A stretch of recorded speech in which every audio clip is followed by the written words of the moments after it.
wabarakatuh. Salam sejahtera bagi kita semua. Salam inovasi.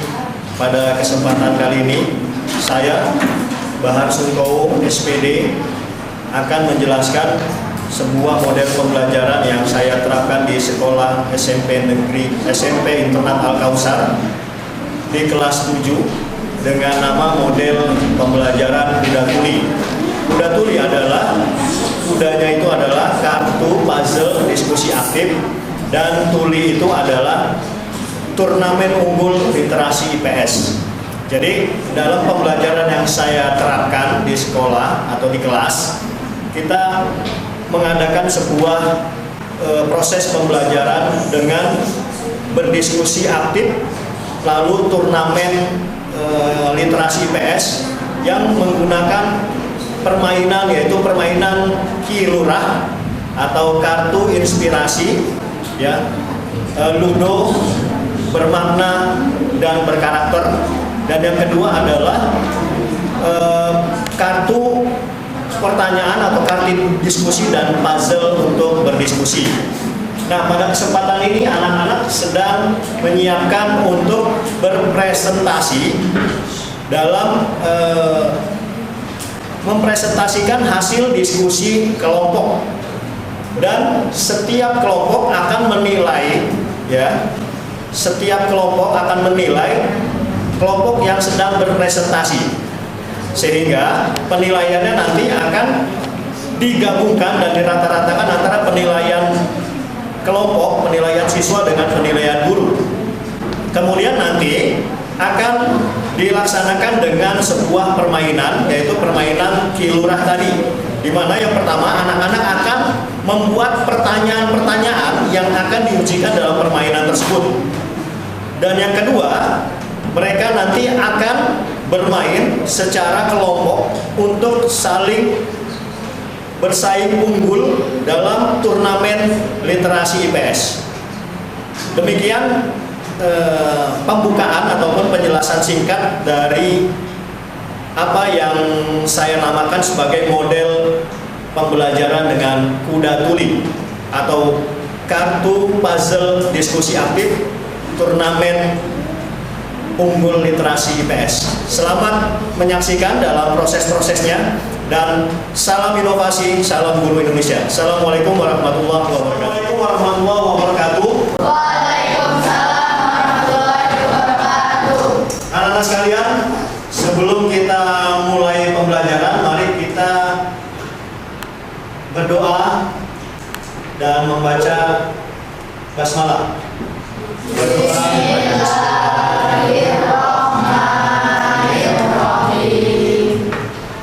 Nah, baik. Pada pelajaran hari ini, Bapak akan mengajak anak-anak belajar dengan menggunakan cara kuda tuli. Ada yang tahu artinya kuda tuli? Siapa yang tahu? Belum tahu ya? Nah, Bapak kasih tahu ya. Cara belajar kuda tuli itu, yang pertama kuda. Kuda itu adalah kartu, ini kartu, ya. Bapak siapkan kartu, kemudian puzzle, dan kartu puzzle itu mengajak anak-anak untuk berdiskusi secara aktif. Jadi pembelajaran kita adalah aktif berdiskusi.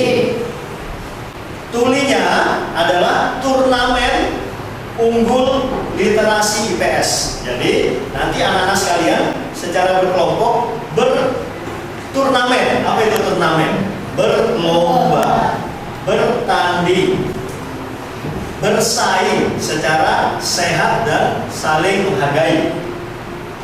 Jadi kuda tuli itu adalah cara belajar diskusi aktif dan menggunakan puzzle, kartu-kartu diskusi, serta adanya turnamen atau perlombaan pembelajaran. Baik anak-anak sekalian, ini nanti di sini akan kalian buat seperti ini, ya, seperti di papan ini Bapak udah gambarkan.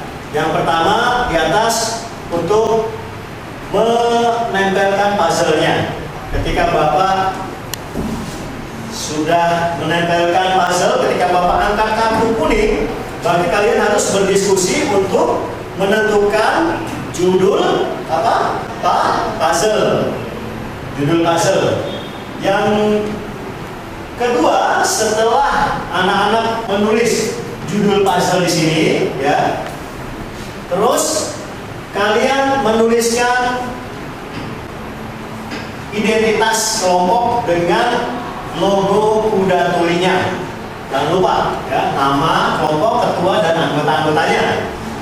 Terus kalian buat kotak besar dibagi dua untuk menuliskan hasil diskusi yang menjelaskan tentang pertanyaan bagaimana. Ya, contohnya bagaimana siswa memahami tentang peta Indonesia. Kalian nanti isi di sini 5 hasil diskusinya. Yang kedua, sebelah sini ya, di sebelahnya, bagaimana pemerintah Indonesia menjadikan wilayah Indonesia menjadi lebih dekat dengan transportasi, dengan komunikasi, ya, dengan media dan lain sebagainya. Ada 5 juga sama. Terus terakhir, ya, tadi Bapak lupa mengangkat kartu hijau. Kalian harus berdiskusi untuk menjawab bagaimana, kartu bagaimana, ya. Bapak angkat kartu hijau, kalian mulai berdiskusi bagaimana mengatasi pertanyaan siswa dan pemerintah yang telah Bapak jelaskan tadi. Terakhir, ya, ketika Bapak angkat kartu ungu terakhir, maka kalian berdiskusi kembali, ya, untuk menyimpulkan semua yang telah ditulis di lamban hati ini. Ya, nggak usah panjang-panjang kesimpulannya, cukup 2 saja, 1 dan 2. Udah. Nah, paham semua anak-anak? Paham. Ada yang masih kurang paham atau perlu ditanyakan? Kalau sudah paham, silakan untuk bekerja di kelompoknya masing-masing. Ya, silakan. Nah, ya. Yang ini, ya, yang ini dikotak-kotakan dan dibuat seperti itu. Ya. Gak usah, langsung saja menulis di kertas itu. Atau mau kertas HPS juga nanti Bapak siapkan. Ya, oke, silakan.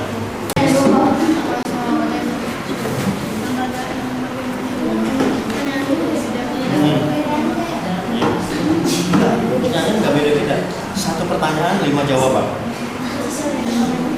Beda, ya, tentunya beda. Kalau siswa bagaimana cara belajar peta Indonesia, misalnya belajar menggunakan internet, misalnya, atau belajar menggunakan global.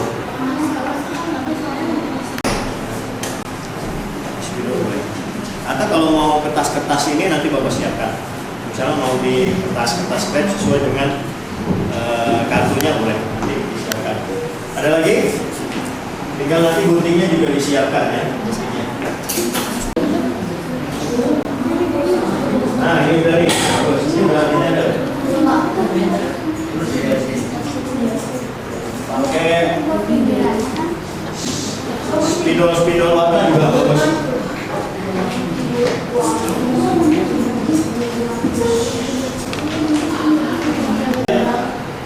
Peta Gunung Merapi, ya, benar sekali. Ya, Givari. Apa? Peta fisiografi Indonesia. Apa itu fisiografi? Peta fisik Indonesia, ya. Peta fisik Indonesia yang meliputi ada dataran rendah, dataran tinggi, ya. Kemudian ada pegunungan dan lembah-lembah. Itu fisiografi. Jadi ada 2 peta, ya, ada 2 peta. Yang pertama adalah peta penyebaran pegunungan, ya, peta pegunungan Indonesia, deretan pegunungan Indonesia. Dan yang kedua adalah peta fisiografi Indonesia.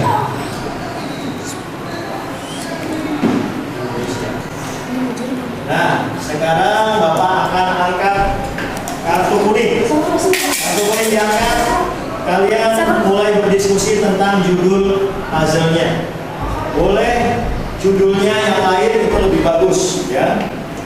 Judulnya lain itu lebih bagus. Misalnya Indonesiaku dalam gambar, misalnya dalam peta, atau apa, ya. Bapak sudah angkat.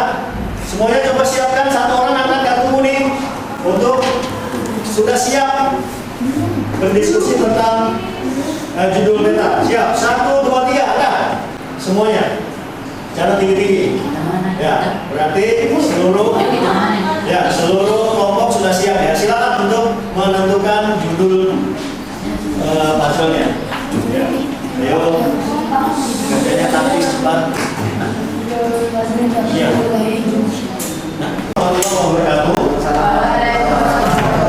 Selamat siang anak-anak sekalian. Bagaimana tugas diskusinya kemarin? Laporannya sudah selesai? Oke, alhamdulillah. Jadi hari ini jadwalnya setiap kelompok melakukan presentasi hasil diskusi yang kita sepakati, apa namanya, kuda tuli ya, kuda tuli. Jadi hari ini setelah kemarin kalian menyelesaikan semua proses diskusi ya, diskusi secara aktif, kemudian pelaporan, penulisan hasil diskusi. Sekarang saatnya setiap kelompok mempresentasikan hasil diskusinya. Kemudian kelompok yang lain seperti apa? Kelompok yang lain boleh menanggapi, memberi pertanyaan, ya, mengkritisi dari penjelasan kelompok yang berpresentasi. Oke ya, mari kita buka dengan sama-sama membaca basmalah. Bismillahirrahmanirrahim. Baik, untuk maju yang pertama adalah kelompok lavender. Kepada kelompok lavender, perwakilannya berpresentasi, yang lainnya mendampingi. Ya, jadi 2 orang berbicara, 2 orang untuk menanggapi. Oke, Bapak persilakan maju ke podium presentasi. Waalaikumsalam warahmatullahi wabarakatuh. Kami kelompok lavender akan mempresentasikan sebaran gunung berapi. Judul gunung berapi ini kita beri nama sebaran gunung berapi.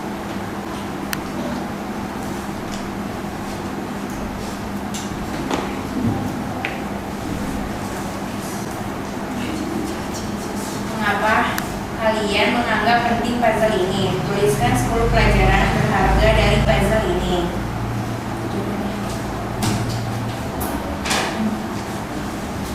Pertama, dapat mewaspadai letak-letak gunung berapi. 2. Debunya dapat menyuburkan tanah. 3. Mengenali gunung berapi. 4. Mempermudah nelayan. 5. Dapat dilihat dan diwaspadai. 6. Sebagai tempat pariwisata. 7. Penghasil batu-batu langka. 8. Mewaspadai terumbu karang yang akan rusak. 9. Agar terus meletak gunung berapi yang berada di Indonesia. Dan yang 10. Mengenali letak geografi. Bagaimana pemerintah mengatasi dan mengembangkan dampak negatif serta positifnya dari pesan puzzle kalian? Yang positif, pertama, dapat dilihat dan dipelajari. 2. Mewaspadai letak-letak gunung berapi. 3. Mengenali gunung berapi. 4. Debu gunung berapi dapat menyuburkan tanah. 5. Mempermudah para nelayan. 6. Dapat menghasilkan batu-batu baru. 7. Menghasilkan terumbu karang. 8. Sebagai tempat pariwisata. 9. Mempererat tali persaudaraan. Dan 10. Menambah pahala. Untuk negatif-negatifnya, yang pertama adalah 1. Banyak ikan yang mati. 2. Banyak terumbu karang yang rusak. 3. Berpotensi tsunami. 4. Bahaya bagi para nelayan. 5. Menyebab banyak korban berpotensi gempa bumi. 7. Hewan menjauh dari hutan-hutan. 8. Asap dapat menyebabkan magnetnya rusak.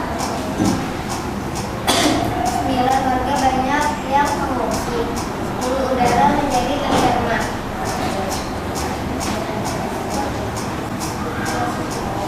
Dua, sisi menarik. Bisa untuk belajar geografi dan bisa untuk mewaspadai letak-letak gunung berapi. Waalaikumsalam. Baik, demikian presentasi dari kelompok lavender. Ya, ada hal yang menarik tadi ya. Kita melihat ada ikan-ikan yang mati, terumbu karang yang rusak. Berarti gunungnya di mana itu? Gunung laut ya, gunung laut. Gunung yang berada di laut dan dasar gunungnya berada di dasar laut. Jadi itu contohnya adalah Gunung Krakatau. Itu adalah gunung laut ya. Contohnya anak Krakatau yang sekarang. Jadi ketika Krakatau meletus pada tahun 1883 itu terjadi tsunami raksasa ya, tsunami raksasa atau gelombang raksasa yang sangat mematikan ya.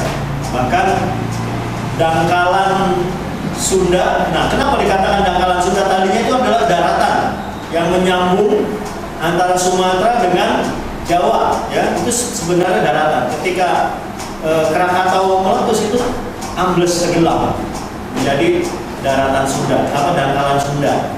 Itu luar biasanya gunung yang ada di Indonesia, Tambora dan lain sebagainya. Baik, dari kelompok lain ada yang menanyakan tidak? Minimal satu kelompok lah yang menanyakan atau mengkritisi. Silakan dari kelompok laki-laki. Ya, dari kelompok anak laki-laki nih. Ya, nanti kalau anak laki-laki presentasi, mengkritisi dari anak perempuan. Ada? Sudah cukup bagus? Cukup bagus? Udah jelas ya? Penjelasannya ya, luar biasa ya. Oke, kita beri aplaus buat kelompok lavender.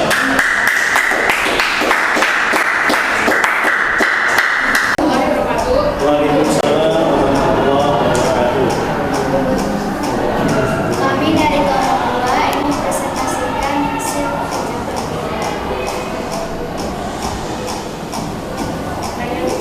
Apa judul terbaik bagi puzzle kalian? judul terbaik bagi puzzle kami adalah Adam Indonesia. Dan yang kedua, mengapa kalian menganggap penting puzzle ini? Tuliskan 10 pelajaran berharga dari puzzle ini. Karena kita dapat mengetahui bahwa Indonesia kaya alam budaya. Kedua, karena kita dapat belajar dari puzzle ini. Ketiga, karena kita dapat mengetahui bahwa Indonesia memiliki banyak gunung berapi. Keempat, karena kita dapat mengetahui bahwa Indonesia memiliki banyak laut. Kelima, karena kita dapat mengetahui bahwa Indonesia memiliki banyak pulau. Keenam, karena kita dapat mengetahui letak geografis Indonesia.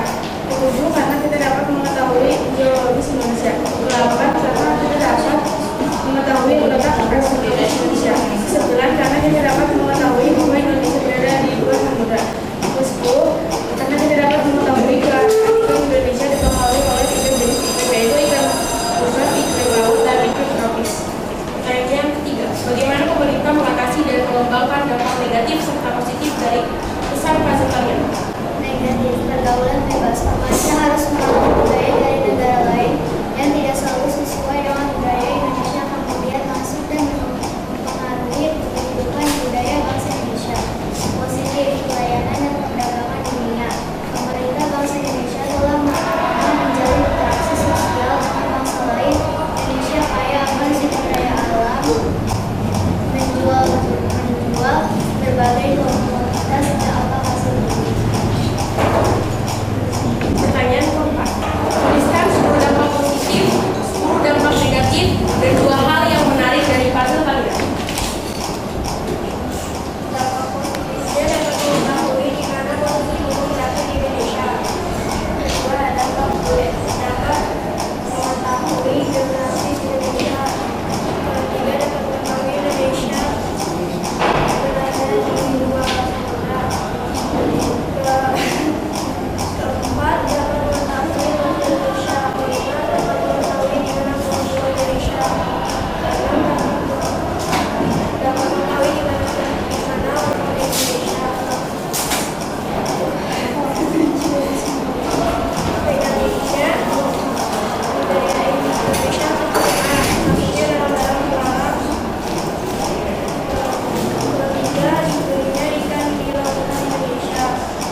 tersebut gimana? Karena itu kan fisiografi ya, peta fisiografi. Ada nggak kira-kira terkaitan ini? Silakan dijelaskan.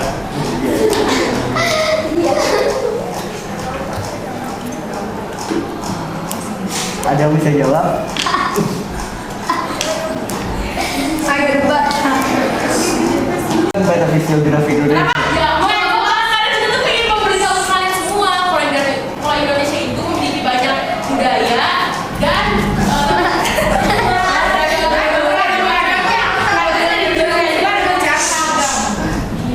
Iya. Ini Letak fisik wilayah Indonesia. judulnya ragam Indonesia. Ya. Ini petanya fisiografi. Meskipun memang kelihatannya peta fisiografi ini menjelaskan tentang dataran rendah, dataran ini, tapi di sini sudah masuk ya, sudah masuk budaya. Misalnya dia ada Papua, ada Kalimantan, mungkin di situ kaitannya. Benar nggak seperti itu? ya benar. Pergaulan kalau perdagangan saya tahu itu daerah strategis. Ya, perdagangan masuk ekonomi ya, Perdagangan itu ekonomi masuk. budaya masuk. Tapi kalau yang saya dengar itu pergaulan. Nah itu.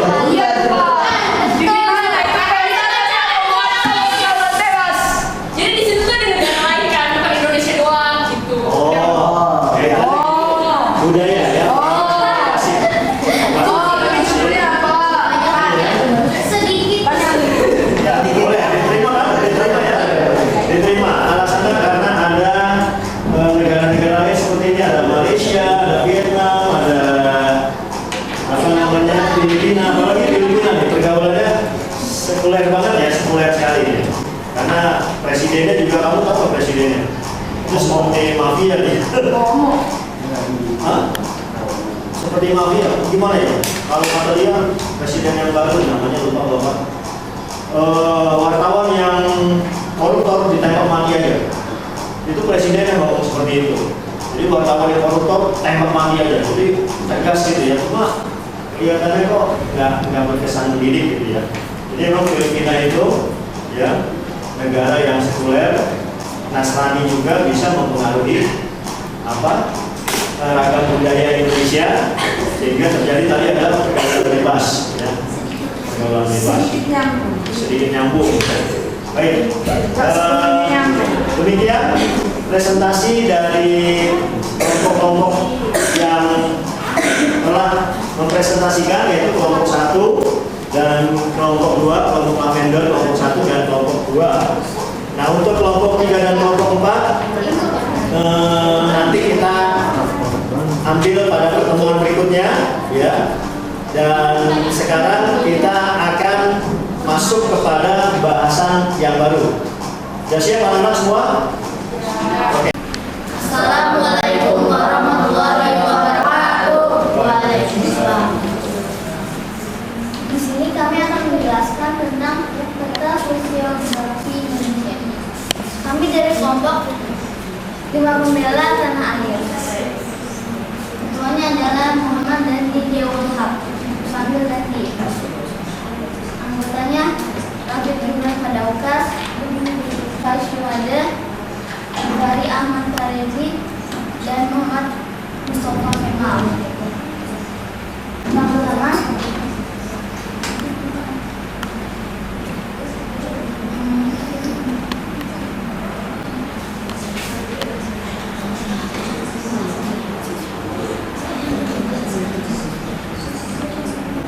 saya akan menjelaskan tentang pemikiran siswa dan pemerintah terhadap peta fisiografi Indonesia. Pikiran pemerintah adalah yang pertama adalah pikiran yang pertama yaitu memanfaatkan sumber daya Indonesia dengan baik.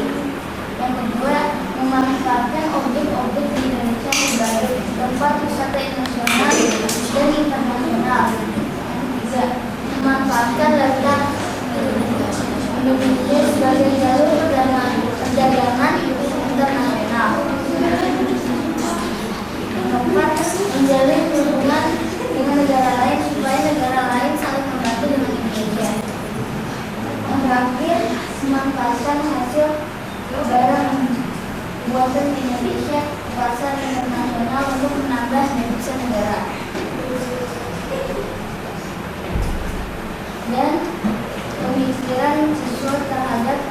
fisiografi Indonesia adalah yang pertama mencari informasi tentang gambaran wilayah Indonesia.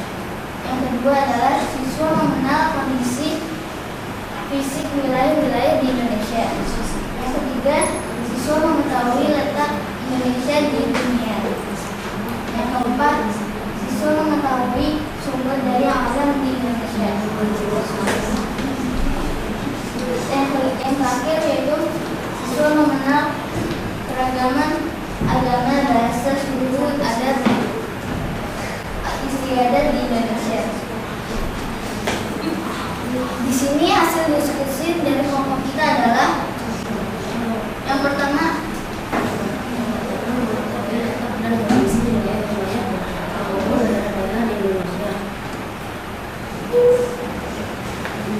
kedua, sebagai pelajar kita harus bangga terhadap kekayaan dan keragaman Indonesia dengan cara belajar yang baik.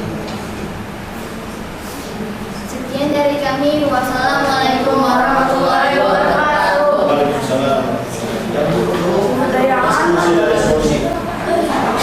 Baik, anak-anak sekalian, ya, tadi telah kita dengarkan kelompok 4 mempresentasikan hasil kudanya ya, atau kartu puzzle diskusi aktif, dan sangat jelas. Silakan menilai presentasinya seperti apa. Kemudian untuk tahap responsi, silakan satu penanya dari kelompok perempuan. Yuk, kalau kira ada satunya dari kelompok mana? Kelompok 1 atau kelompok 2? Silakan.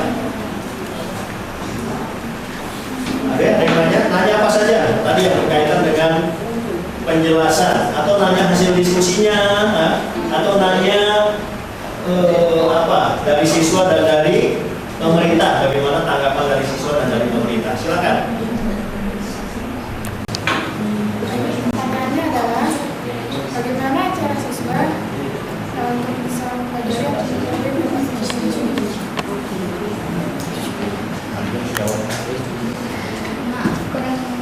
Terus maaf bisa diulangi nggak? pertanyaannya bagaimana cara siswa bisa mempelajari dan mengetahui peta geografi yang ada di situ. Jadi bagaimana cara siswa dapat mempelajari peta fisiografi Indonesia? Jawaban dari kelompok kita adalah mencari informasi tentang wilayah Indonesia dengan mencarinya di buku atlas, blog maupun internet dan lain-lainnya. Sekian, terima kasih. Ya. Assalamualaikum warahmatullahi wabarakatuh. Waalaikumsalam warahmatullahi wabarakatuh. Kami dari kelompok 2 ingin menjelaskan tentang jumlah yang terdapat di Indonesia. Kami beranggotakan 4 orang, yaitu saya sendiri yang bernama Naya, samping saya Kamila, Laura, dan Lisa. Di kertas terdapat 2 tabel. Tabel pertama berisi hal yang harus dilakukan oleh siswa, dan tabel kedua berisi tentang hal yang akan dilakukan pemerintah. Tabel pertama berisi tentang materi yang harus dilakukan oleh siswa.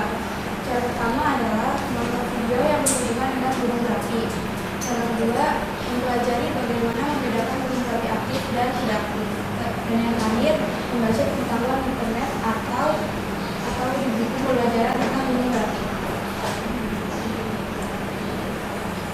Pertama, dari pemerintah memperdalam ilmu tentang bagaimana cara menanggulangi bencana dan korban yang terkena bencana gunung berapi. Terus, 2. Memberi bantuan terhadap korban bencana gunung berapi berupa makanan, pakaian, dan sebagainya. Kesimpulan dari presentasi kami adalah yang 1. Memahami cara mengetahui tentang gunung berapi aktif dan tidak aktif. 2. Mengetahui letak gunung berapi yang ada di Indonesia melalui peta atau puzzle. Ya, anak-anak sekalian, demikian presentasi dari kelompok 2. Gimana, jelas kan? Jelas ya. Nah, silakan kalian nilai masing-masing untuk kelompok 2. Silakan diberi nilai. sebelum Bapak akan mempersilakan kelompok 3 dan kelompok 4 atau kelompok putra untuk perwakilannya bertanya dalam nilai responsi. Ya, silakan dinilai.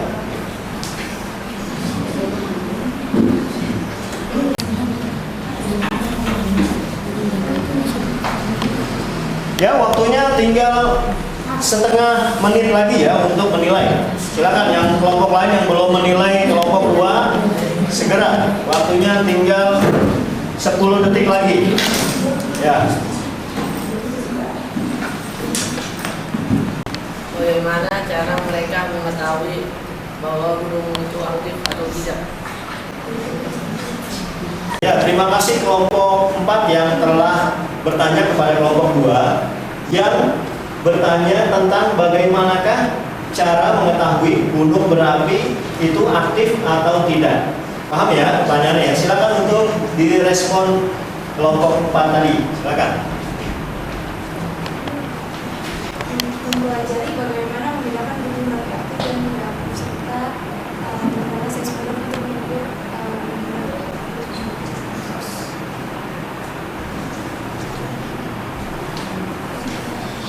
Mungkin ada lagi. Silakan untuk kembali ke tempat dan kelompok lain menilai responsinya ya. Ya. Assalamualaikum warahmatullahi wabarakatuh. Waalaikumsalam warahmatullahi wabarakatuh. Di sini kami akan menjelaskan tentang nilai gunung berapi di Indonesia. Kami dari kelompok Fajar. Kami dari Asyad, kemudian dari Muhammad, ada Reza, juga ada Surya. Oke, sekarang bagaimana siswa dapat mengetahui tentang gunung berapi? Yang pertama, mencari informasi dari internet, buku, atlas, dan lain-lain. Kedua, siswa mengetahui bagaimana gunung berapi dengan menggunakan buku. Ketiga, siswa mengulang pelajaran dengan menjelaskan ulang. Keempat, siswa dapat mengetahui letak-letak gunung berapi melalui peta. Kelima, siswa dapat mengetahui dampak positif dan negatif akibat gunung meletus melalui media internet. Dan bagaimana pemerintah dapat bertindak untuk mengevakuasi masyarakat sebelum dan juga terjadi gunung meletus? Yang pertama, mendeteksi getaran yang mungkin menjadi tanda-tanda gunung akan meletus dengan alat yang bernama seismograf. Yang kedua, pemantauan dan pengamatan kegiatan pada gunung api yang sedang aktif.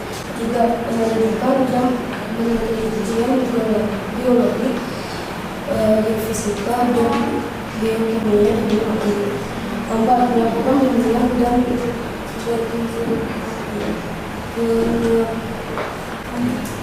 penyebarluasan informasi gunung api kepada masyarakat.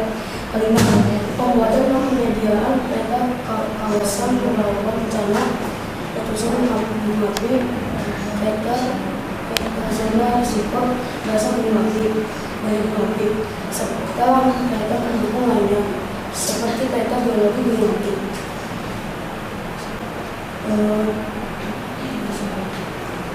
Oke, kesimpulan diskusinya adalah jadi kita bisa mengetahui bagaimana tindakan untuk menyesuaikan diri di wilayah gunung berapi. Kedua, jadi para siswa atau siswi dapat mengetahui letak-letak gunung berapi di wilayah Indonesia. Sekian dari kami, terima kasih. Assalamualaikum warahmatullahi wabarakatuh. Waalaikumsalam warahmatullahi wabarakatuh. Demikian presentasi dari kelompok 3 ya. Silakan kelompok yang akan bertanya adalah dipersilakan untuk kelompok 2 ya, kelompok 2 untuk bertanya kepada kelompok 3. Silakan. Bagaimana cara siswa untuk memahami letak-letak gunung berapi di Indonesia? Siswa dapat mengetahui letak-letak gunung berapi melalui peta atau mencari informasi dari internet, buku atlas, dan lain-lain. Terima kasih.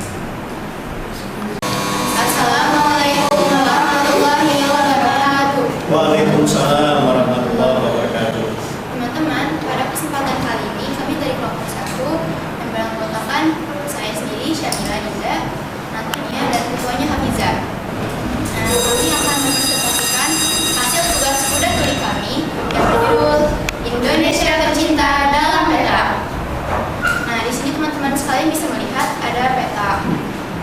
geografi Indonesia.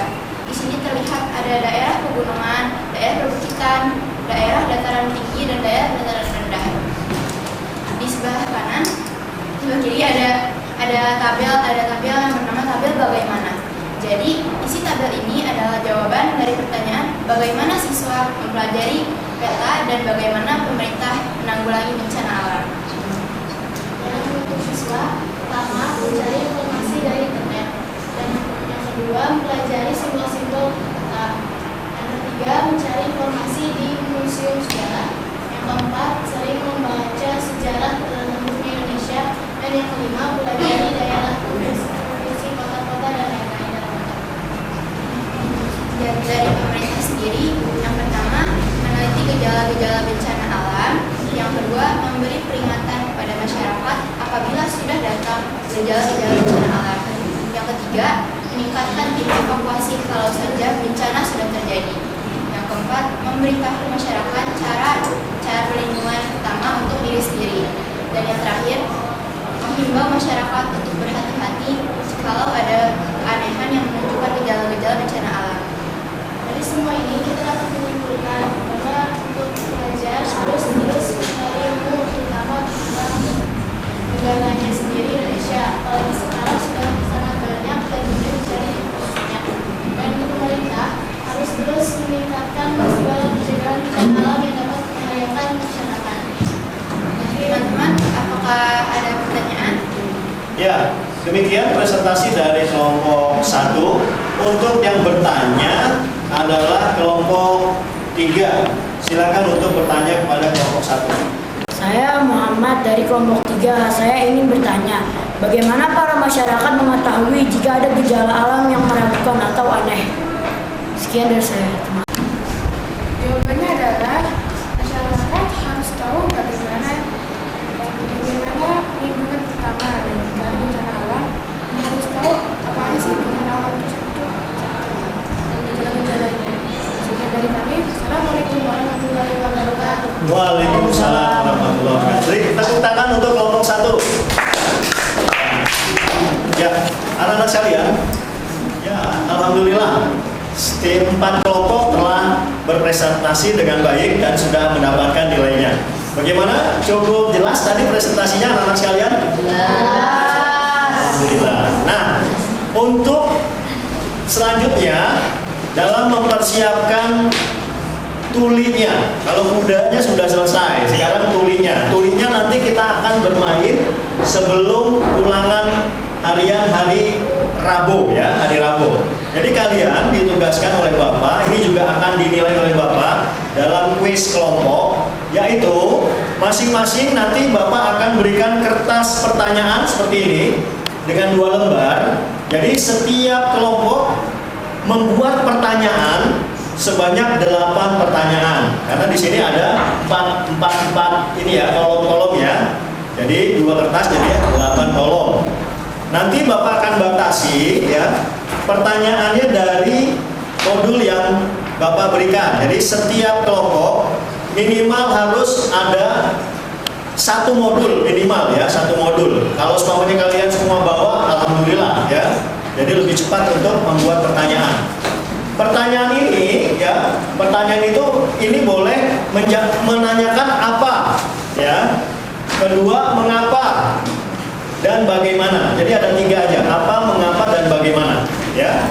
Sesuai dengan sub tema yang akan Bapak bagikan nanti. Paham semua? Paham? Nanti pertanyaan-pertanyaan ini menjadi pertama untuk bahan pembuatan soal ulangan harian. Yang kedua adalah untuk bermain dalam tuli. Apa itu tuli? Turnamen unggul literasi IPS. Ya. Jadi nanti dalam tuli nanti Bapak akan mengajak anak-anak bermain dengan konsep ludo. Pernah bermain ludo? Ya. Nanti ludo itu akan ada tantangan-tantangannya. Dan siapa yang lebih banyak menjawab tantangan, nanti dia akan menjadi pemenangnya. Nanti seluruhnya akan ditotal dari presentasi dan bermain, itulah nilai keunggulan dalam model pembelajaran yang kita jalankan selama berapa? 3 pertemuan ya, 3 pekan. Baik, Anak-anak sekalian, Bapak akan bagikan ini satu kelompok, dua kertas ya. Satu kelompok, dua kertas. Kesembilan, berapakah umumnya curah hujan di Indonesia? Dihitung per tahun ya. Boleh lihat di Google kalau suatu kesulitan, tapi nilainya dua. Halamannya kan? Dikasih tahu halamannya.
Bukan si Amang ya, kerak.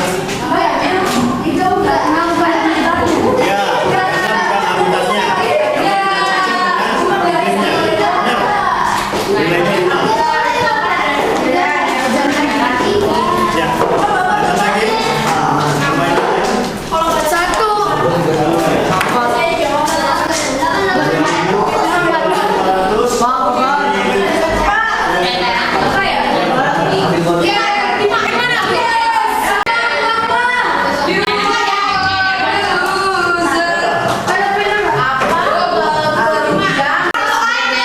Coba jadi.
bagaimana kesan-kesan Melita? Jadi kesannya itu jadi aku lebih banyak diskusi dengan teman-teman dan jadi memasak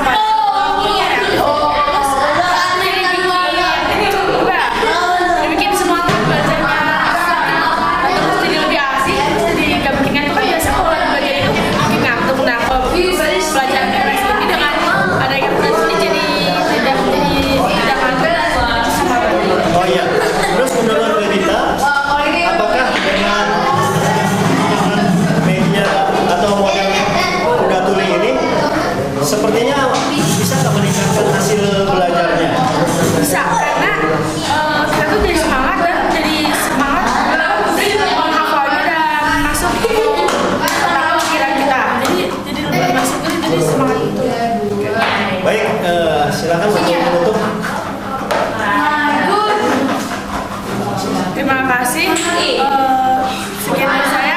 Assalamualaikum warahmatullahi wabarakatuh. Ya, setelah melalui berbagai macam tahapan-tahapan dalam pembelajaran menggunakan media ataupun metode model pembelajaran kuda tuli atau kartu, puzzle, diskusi aktif dan turnamen unggul literasi IPS, maka dapat saya simpulkan pembelajaran ini sangat mengaktifkan siswa. Terbukti ini adalah hasil dari diskusi anak-anak ya, dan mereka mempresentasikan.